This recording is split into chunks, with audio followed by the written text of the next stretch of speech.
Dalal street ఢమాలంది. Bear దెబ్బకు bull బేజారైంది. అనుమానాలు, అంతకు మించిన భయాలు, అమ్మకాలు, ప్రపంచవ్యాప్తంగా నెలకొన్న పరిస్థితులు ఇలా అన్నీ కలిపి ఇన్వెస్టర్ల సంపద ఆవిరైపోయింది. 100,000 కాదు, అక్షరాల 15 లక్షల కోట్ల రూపాయలు ఆవిరైపోయింది. ఇందుకీ బుల్ బేజార్కు, బేర్ పట్టుకు కారణాలేంటో చూద్దాం. దయ్యం కన్నా భయం మా చెడ్డది అంటారు. ఈ స్టేట్మెంట్ స్టాక్ మార్కెట్కు పర్ఫెక్ట్గా సెట్ అవుతుంది. కాదంటే మార్కెట్స్ని ఒకసారి అబ్జర్వ్ చేసి చూడండి మీరే. అమెరికా స్టాక్ మార్కెట్లో మొదలైన ఈ పతనం అక్కడి నుంచి మొదలుపెట్టి ప్రపంచం మొత్తం ఉన్న మార్కెట్లన్నీ ఒక్కొక్కటిగా కుప్పకూలుతూ వచ్చాయి. ఇన్వెస్టర్ల సంపద అంతా అలా అలా చూస్తూ ఆవిరైపోయింది. 1987 తర్వాత 2 రోజుల్లో ఈ రేంజ్ పతనం ఇదే తొలిసారంట. గంపగుత్తగా కాకుండా ఒక్కొక్కడిగా మార్కెట్ పతనానికి కారణాలేంటో చూద్దాం. రీజన్ నెంబర్ 1, అమెరికాలో రెసిషన్ భయం. అమెరికాలో జాబ్ మార్కెట్ పడిపోయింది. నిజానికి పెరుగుతున్న జనాభాకు అనుగుణంగా 2 లక్షల వరకు ఉద్యోగాలు రావాలి. కానీ ప్రస్తుత పరిస్థితుల వల్ల 1,75,000 కొత్త ఉద్యోగాలు వస్తాయని అంచనా వేశారు. కానీ జూలైలో కేవలం 1,14,000 ఉద్యోగాలు మాత్రమే వచ్చాయి. అంటే రావాల్సిన ఉద్యోగాలు రావడం లేదు. అంటే ఎక్కడో తేడా జరుగుతోంది. దీనికి కారణం ఏంటి? మాంద్యం, ఇంగ్లీష్లో రెసిషన్ ఉన్నప్పుడే కదా ఉద్యోగాలు రావు, ఉన్నవి పోతాయి. సో అమెరికాలో రెసిషన్ వచ్చేస్తోంది అన్న ఒక సిగ్నల్ వస్తుంది అక్కడ. దీనికి తోడు అమెరికాలో అన్ఎంప్లాయ్మెంట్ రేట్ అంటే నిరుద్యోగత శాతం 4.3%కు పెరిగింది. ఇంకేముంది, అమెరికాలోని స్టాక్ మార్కెట్ల షేర్లు టప పడిపోయాయి. Reason number 2, Japan. ఎస్, మన మార్కెట్లు కుదేలవడానికి కారణం జపాన్ కూడా. బ్యాంక్ ఆఫ్ జపాన్ రీసెంట్గా ఇంట్రెస్ట్ రేట్లు పెంచింది. ఇంట్రెస్ట్ రేట్ను 0.25 పెంచుతూనే బాండ్ల కొనుగోళ్లను తగ్గించేసింది.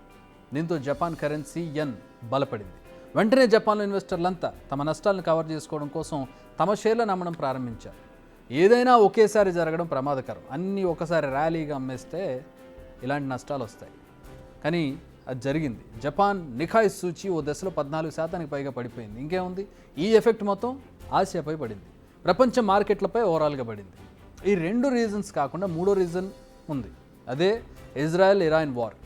గత 3 రోజులుగా 4 రోజులుగా మన పరిస్థితి నివురుగప్పి నిప్పులా కనపడుతుంది. ఎప్పుడు ఏం జరుగుతుందో తెలియని పరిస్థితిలో ఒక భయ వాతావరణం ఏర్పడింది. ఇప్పుడు అక్కడ ఒక్క బుల్లెట్ బేల్నా అది గుచ్చుకునేది ఇన్వెస్టర్లకి. ఎందుకంటే ఆ యుద్ధం ప్రారంభమైతే ఫస్ట్ క్రూడ్ ఆయిల్ ఎక్స్పోర్ట్స్పై ఎఫెక్ట్ కనిపిస్తుంది.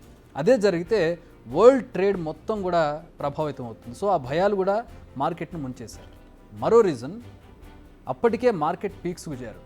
లాస్ట్ వీక్ మన మార్కెట్ స్టాక్ హైయెస్ట్ రికార్డ్స్ని టచ్ చేసింది. మార్కెట్ క్యాప్ 150%కు పెరిగింది. అదే స్థాయిలో నిలబెట్టుకోవడంలో కాస్త తడబడ్డాయి. దీంతో దిద్దుబాటు తప్పలేదు, అడ్జస్ట్మెంట్స్. ఆ దిద్దుబాటే ఈ నష్టాలని కొందరు ఎక్స్పర్ట్స్ చెబుతూ ఉన్నారు. సో ఇన్ని భయాల ఆందోళనల కారణంగా సెన్సెక్స్ ఏకంగా 2.74% అంటే 2,222 పాయింట్లు నష్టపోయింది.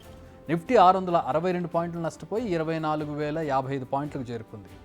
బ్యాంక్ నిఫ్టీ అయితే 1,258 పాయింట్లు నష్టపోయింది. ఓవరాల్గా చెప్పాలంటే ఈ ఫాల్కు యుద్ధ భయాల కంటే జపాన్ తీసుకున్న స్టెప్స్, బలపడిన యెన్ ప్రభావమే ఎక్కువ.